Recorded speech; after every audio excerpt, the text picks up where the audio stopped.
Okay, since we're standing room only already, I guess it's maybe all right to start a little bit early, because we can't accommodate too many more people anyway in here, it looks like. My name is Linda Duguay, and I'm the National Science Foundation Science Rep.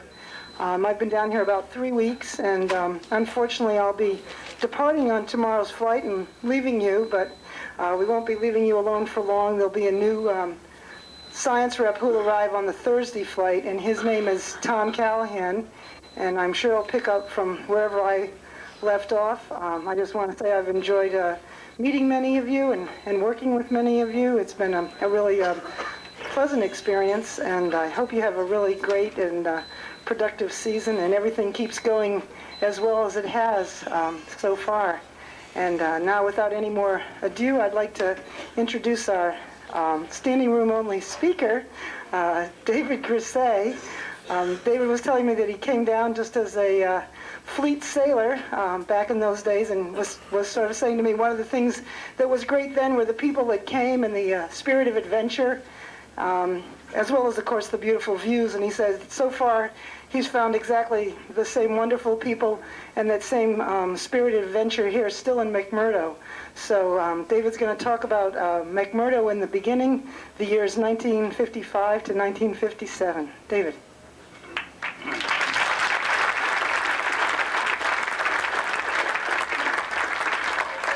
Thank you. Perhaps I should preface before we start the pictures just to indicate that, or draw a line around what started the whole program here. In 1955 or thereabouts, it was determined the United States was determined to, with the rest of the world, scientists and so forth, to participate in IGY, International Geophysical Year. That was a 4-year period starting in 57, I believe. I may be wrong on some of these facts, because normally I talk to a bunch of school children or people back in the States, people that haven't been here or aren't here. So if I lie a little, that's all right. You know, what the hell. At any rate, the base we were, and it was agreed to use the Navy Seabees, they being capable of establishing outpost base and so forth, use a CB outfit to build a base to last for 4 years. It's lasted a good deal longer than that. But other political things are involved, of course, as you know, and there's reasons for being here. So at any rate, a message went out through the fleet, volunteers, and what the hell, everybody volunteered. And they took from the fleet, from the Airedale or aviation section of the Navy, we had Marines, we had Air Force, we had civilians, and they selected those skills and trades and sort of fools that they wanted to be down here then. And we went through a little spatial training up in Rhode Island, learned how to drink with the CBs, and then headed down this way. So we all came down by ship. Most of you, you think of the air operations now. We came down by ship, about a month voyage through the Panama, and a lot of good times and so forth, and stopped in Port Littleton. When we left, let's see, we'll put a picture up here. Okay, this, by the way, is not Norfolk, Virginia, where we left. We left Norfolk, there was, let's see, Admiral Byrd was there and his staff, and the Norfolk Station Band, and 3 or 4 ladies of doubtful reputation. At any rate, we pulled into Port Littleton. We spent about 3 or 4 or 5 days there. We had to leave early because the ice was pulling out down here. What I wondered, and you all know, the people in New Zealand are absolutely wonderful. They turned out en masse to see us off. When we left, they were literally falling over the side of the pier. All the whistles were blowing and everything else. This is the kind of reception we'll never forget. And the people there seem to be the same way now. We were the first actual fleet into New Zealand since the Second World War, and they had great reason, I guess, to welcome us there. We had a good time. We pulled out of New Zealand, as I said, early on 12/16 of 55 because of ice conditions opening up here. We had a total of 8 ships, I believe, coming down. We had 3 cargo ships, 2 breakers, a tanker, and we had a couple yard oilers. Someplace en route we split, and part of the ships went to the Little America area, which is about, 600 or 800 miles over across the bay from here. And I was on the Wyandotte. As we started through the ice, of course, we had to double up a little bit and get a little closer behind one another. The glacier we were all proud of. It was the biggest breaker that we had at that time. We could break 14 foot of ice with it. So we got into some of the pack ice, started seeing some penguins and so forth on the floating ice. As we got closer, we'd be within a stone's throw of one another. We did have some trouble with bent screws and things like that, because for a lot of the ships, except for the icebreakers, the captains weren't familiar with ice conditions. The early party arrived here. There were a series of events that came up because of ice conditions and not knowing too much about ice as we do now and where to build, whatever. And initially, we were going to build here. We changed the plans to Cape Evans and then back to here. The ice was heavy, and first we couldn't get offloaded except 20 miles out. So we did have set up an operation here, right down at Hut Point, and we dumped off a few men to come to Hut Point and help with the P2V and R4D operations. We were doing photographic operations of the continent. There were some rookeries en route. I do have some just a few black and white slides. Some of my slides were wiped out because of sending them back with a friend, and they never got where they were supposed to be, but that happens. At any rate, damn, it's cold, and first letter home, you know. One of the interesting things was that the first, yes, one of the first trail parties up here in their communications, all they had was an Angry 9 radio. It's the old World War II military deal. You crank, one guy cranks and the other guy talks. We talked to the ham radio operator on President Eisenhower's personal train that was traveling across Pennsylvania. He couldn't get the ship 20 miles out in the bay, but he got the ham radio operator, whatever. So P2V Neptunes equipped with photo pods and so forth were enlisted, and these tents were sitting, as you'll see in some of the coming pictures, were sitting right down by Scott's hut. That's what was here when we got here. So as you can see, the skylights were there originally. Some people wondered whether the skylights had been put in later or something, but the hut's pretty much as it is now. It may be a little lighter inside now than it was. I mean, don't mean light from sun, but there may be a few less articles inside than there was then. But the penguin stole them, of course. The photo operations demanded that we have a strip with no cracks in it, so we didn't crack up any further. We were 20 miles out and started offloading. The ice there deemed thick enough for some of our equipment and that. We were living out of, you might say, National Guard weekend sort of quarters. We slept in regular mountain tents. They were double-walled tents. They were fairly comfortable. Hell, it was summertime. It was, late December and early January, so it wasn't really bad. We didn't put Jamesways up until the second year. You'll see pictures in there of a Jamesway earlier, but I just mixed my slides up a little bit in case, you know. This is a gentleman here that didn't pan out too well with us through the winter. He went back, the first one out. You probably all heard about that case. It was just a case of poor personality adjustment, you might say, with a bunch of ornery Seabees. If you couldn't take it, you were in bad trouble. So photo operations were concluded. VX-6 and the planes then did fly back out, and we were then able to crack ice further, and all the offloading began 20 miles out. At the end, we were like 5 to 8 miles. Each day they'd crack ice further, load cargo from the cargo ships onto the breakers, hauled up the channel, and then settled off on the sleds. Scott's hut again, and the temporary radio antennas. We did lose, of course, the CB driver Williams in the early part of the operation, and that's what Roll Bar Mary or whatever she is called up there is for. There was another gentleman lost later, another year. Some of the people have heard about it. We'll mention that later. So that's our first base camp down at the bottom of the hill. Most of us were staying aboard ship and driving cats back and forth. I drove a D2 with a couple 20-ton toboggans behind it. And, of course, the various patches of ice I was kind of excited about. You go down through a damn big puddle, and, boy, give it all the power. and come up the other side. Hope you come up the other side. Get a little tight about that. By the way, the back there, yeah, you can see where we're at now, in the base here now. The mountain looks a little bit different and everything. I ended up in a tent up there where the trash pile is, up on the other side of the heavy shop. That's where I stayed for a couple months. I had a little puddle there. In fact, my tent was just to the right of this. And in the summertime, as you know, it gets warm enough. We could crack the ice away, and there's a tent. We could take some water in the tent and wash up with it.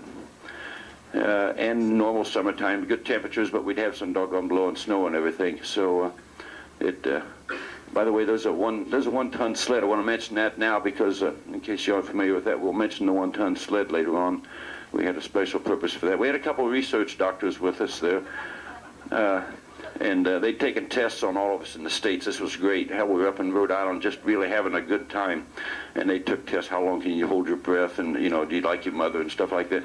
And, then they give us the same test down here after we worked for, I think, 6 or 8 weeks on the ice. We were working 18 hours a day, and we couldn't go on the beach and eat pretzels or anything. So at any rate, we were in better shape down here. And so we started putting buildings up. The first building up was named Nimitz Halls, became the administration building. As you can see, they're square-like. The panels were 4-by-8-foot panels, tongue and groove, clipped together, insulated in between, and lined with a thin layer of aluminum. The latrines were 4-by-12, so we could have a water tank in them, a water heater, and so forth. And things were getting along pretty good. There's the doctor's sign, Dr. Devon, Parker, and Forbes. They were running quite an outfit here, yeah. And they shot us with various types of chemicals to see what we were. We didn't have dog searches then, by the way. Hell, we didn't know what this other stuff was. So we just smoked cigarettes. And at any rate. So now, as you can see here, we had there was some mix-up in the pictures because this weasel's been through hell. That was the second year, but some of my pictures were, as I mentioned, were lost earlier. But there's 10 and 20-ton toboggans. With the loss of one D8, we were left then for the winter with one D8, 2 D4s, and several D2s. And so for our winter snow removal work on the runway, which turned in made quite a job, we used a CB driver for the D8, and then there was fleet sailors like myself would run the D2s and pick up furrows and so forth. And there's a beautiful shot that we all know as Mount Erebus and so forth, whatever. And when the base is all built, this is planning. The base is all built. He'll come the glacier up the channel with the Admiral on it. Hi guys. But in fact, the building they were building, there was a little weather. It may be the one down here with a dome on it or something. A little a building with a dome up on top of it. Something goes around the top, whatever. And down here you see what looks like a Quonset hut. That was a dog house. It was a Quonset hut covered with sticks and then canvas. We kept our dogs in there. We killed seals for dog food. We don't do that anymore, but times have changed indeed. But all of our gear was offloaded at least 5 to 8 miles out. Everything drug in across the ice. That was an exciting period. And we were running short of time. It was late January. The glacier got in. There you can see the construction panels of the buildings. Once they were put up, we put tarps on the roof to keep melting snow out and put cables over them and hold things down. Building 9 here at Quonset hut was our ship store and a supply Quonset. And that's the only original one left. Some more of the regular construction. A building could be put up rather quickly. As soon as we put some pads down, timbers on the deck, and then we just lay the other panels on top of it. That's up our Main Street, and as you can see, the chapel just lines up real well with the Scots Cross up on top, our first chapel. Maybe you haven't heard, this was St. Dismas Chapel. Everything in the chapel was stolen. It was stolen to build the chapel. We had a very enterprising chapel. I don't know how in the hell it happened, but all the candles got sent to Little America, and all the wine got sent here. But boy, he could get anything a bottle of wine. See, so even the bell came off one of the ships that went back. It didn't go ring-a-ding when it went back home, I guess, but whatever. So we didn't have any Jamesways. Those were Quonset huts. The second year we had Jamesways. I went back the wrong way there, wrong way, Corrigan. Anyhow, this is the second summer, of course. We added a picket fence and everything. The chapel was our pride, really. our helo building, one correction, maybe the helo building down below the hill might have been our original Quonset, because we did have a helicopter. It fell over in a storm in the fall, but the Airedales did have a helicopter down there. I think it might be the original building. There's an inside shot. We had a pump type organ, and by the way, the player or the piano that's over in the Southern Lights, I believe, is the piano we brought down. A little girl in Davisville, or in the Quonset Point, Providence, Rhode Island, gave us a player piano, and we got it down here, and the chaplain had me tear all the guts out of it so it'd make more noise. He liked a noisy piano. He's from Missouri. Great guy. Played the accordion, played the piano, and he could tell lies with the rest of us. So, really, that was, believe it or not, that's a main street. The officers' quarters is the last orange building on the right there, and the next Quonset hut, I believe that's building 9. Latrine, we had two, actually we had 3 latrines, I guess.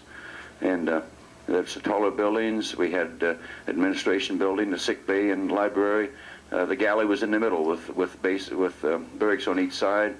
There's James Boys the second year. They look cute, don't they? Yeah. But we used melted snow, preferably the white stuff.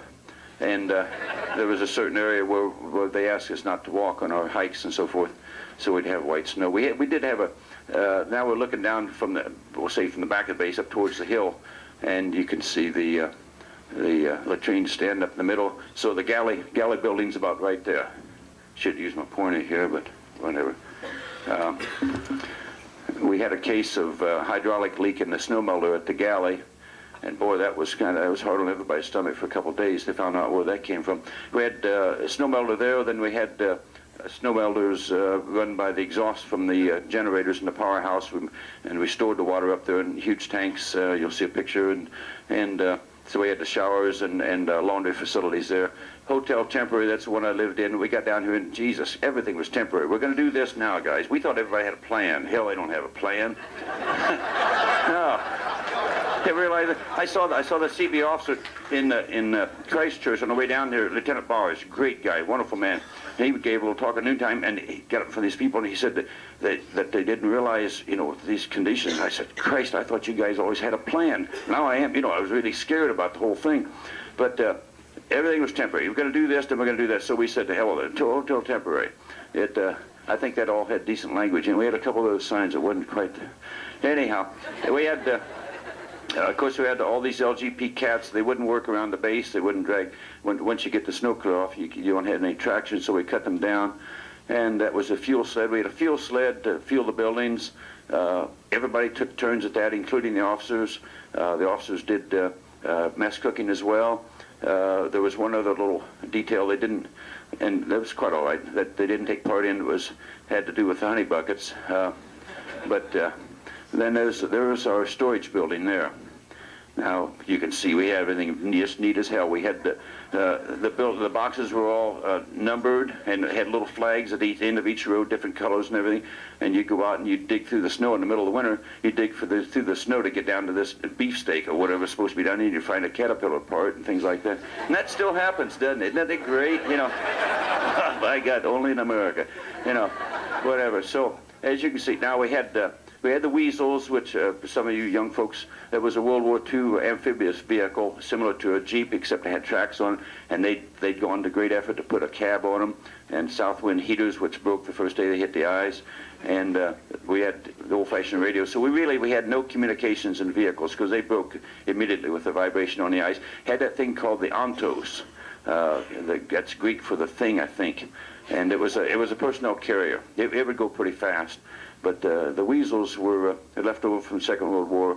Most of our equipment came secondhand, and all my shop equipment was from Atomic Energy Commission. It was kind of a low-funded budget, to get into this IGY thing. We had to use maybe double cats to winch the toboggans around once we got up on the island. That's the sort of stuff we were pulling across the ice, maybe 6 and 8 inches thick. And it's why maybe we got a little older in that 6-month period.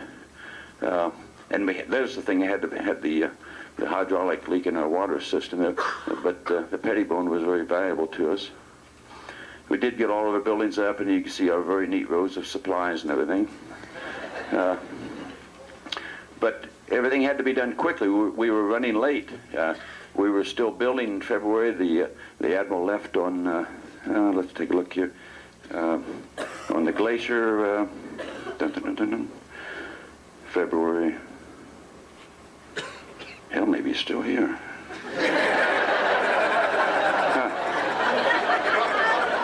Well, you never know.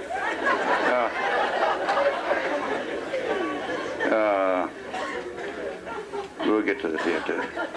He left. We were. This shows a good comparison between then and now. Just a few buildings that we had. They obviously weren't quite all up. Then by the 1st of March, all of us were under cover and out of our tents at least. Though the tents. Just not having any heat in them while you slept. You had to turn the stove off then. There you can see the guy standing on top of the doghouse. We were all waving bye-bye to the Admiral and everything. And it's like it is here now. I know for you, and I admire you people that have come back so many years. Hell, I just came down here on a kind of a lark, and you people come back and continue to come back. But it is a relief to see all the extra people pull out. You have winter coming on. Now you get settled down to the serious business of what has to be done during the winter. So we were kind of relieved to see, and hell, it froze over right away then too. So we had 14 foot of ice there in the bay when the glacier came up. They'd have to back off and ram it and hit that and run up against it. It was kind of neat to see that happening. We did have a accident with a helicopter just before winter set in. We had some 90-knot winds, and they didn't have it tied down securely enough, and it fell over and broke the whatchamacallits on top of it. So the rest of the winter they had to go down to sit it and go ud and ud, and to get their flight time in it. So it was kind of discouraging. But was that what you do? You go ud and ud. That's this aerodome here, I think, maybe is still standing. Perhaps there's a weathered dome down there. So perhaps there's a couple of relics around the base here. But that's a good layout of the base. I'm standing there in that picture up about where the machine shop was, which is really kind of in the location where the heavy shop is now. The original machine shop and garage burned down. I guess we had a wooden deck in it, and after so many years of diesel fuel and so forth, why it lit off one night, I guess. So at any rate, so fall starts to set in. As you can see, new people have been here so many more times than me. The green Quonset in the middle was the Quonset we set up for packing all the pole gear. The primary mission here, this base was actually just supposed to be to set up a pole base. Little America was supposed to be the main base. As it turned out, a little bit different with all the flight operations. And out here in the radio communications, this was a better location. Everything that had to go to the pole. We didn't have the Hercs then. Well, they're a beautiful airplane, aren't they? But we had R4Ds, P2V Neptunes, and R5Ds on skis, and single-engine Otters.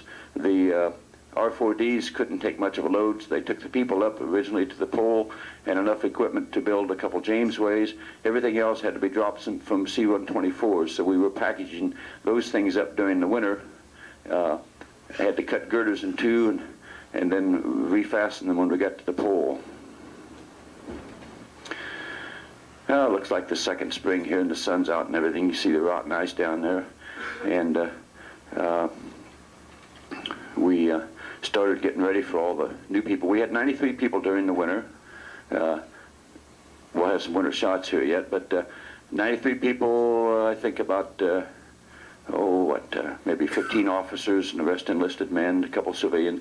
Had a photographer from Walt Disney Studios and a logistics man from IGY, or what perhaps became NSF, something like that. Good shot with the black and white contrast from up on Observation Hill. It was Observation Hill then, not everything's abbreviated down here. Jesus.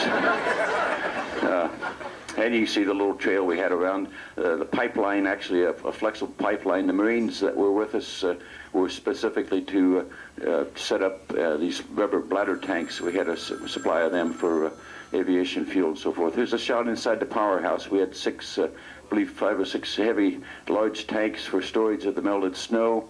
We had showers there. We could get a shower a week and wash our laundry, and had dryers up there. Indeed, they were a shower a week and Navy-type showers, and you damn well had to stick with that. We didn't have too much snow, really. And we had these little easy wash machines. 3 of them took care of us. And unfortunately, there's no one in the showers right now. So, and that's a kid that had the powerhouse watch. I had hair then, Jesus. There's a shot there, but that was a workstation at the powerhouse. Second summer I got real good duty. I got to be on watch at the powerhouse, 12 on and 12 off, and we started getting fresh eggs in, and I'd run down to the galley and get a dozen eggs and fry those suckers in butter and eat them up to the powerhouse. It was kind of good. There was our wash stand. We had in the latrines. We had an overhead water tank, and then a water heater, oil-fired water heater. Of course, an outside type John, and then just a lavatory like thing here. You dump your water in that, and then the crew took care of emptying that each day. That tank underneath there, it was quite sufficient, and we got along fine. There were a couple shots in the machine shop. I didn't really do a lot of work in the machine shop. The mechanics that were working there during the day, of course, had certain things to make and so forth. I was working on the runway during the winter most of the time, and each barracks had. Each barracks had 20 men in it, and the center cubicle, there was 4 men to a cubicle, 5 cubicles, and then the center was a lobby or a little recreation area, and we'd come down with some photographs and calendars, some worse than others. There's one of the fellows' bunks here, and he's got his girlfriend's pinned up pictures and everything. Someplace she was in now, I guess, I don't know. But, okay, and little Sam the cook, he was an Airedale that came down with us, and since we were shortened to cook by one fellow that had some emotional problems, why Sam, he was an aviation striker, he became a cook and finished out his career as such. He lives over in Cleveland, Ohio now. And there's Mr. Upton the cook as well. We had a lot of pies and cakes. We had an ice cream machine too. That was one of the most popular things. We didn't have popcorn, but we had pies, and we had monthly or weekly birthday parties. This was we'll switch out to the runway now. I want to mention something about that. The runway when we left Washington was going to be a rather simple matter of rolling these big rollers across the snow and packing it down. That's all you do, guys. Just hook it onto it and roll it across the snow, and it pack it so a C-124 could land. You seen a C-124? It's a hell of a thing, and then we had this little gauge, so you roll the roller across the snow, and you get out and you drop this little gauge to see if it's hard enough. Well, we didn't find the gauge, so at any rate.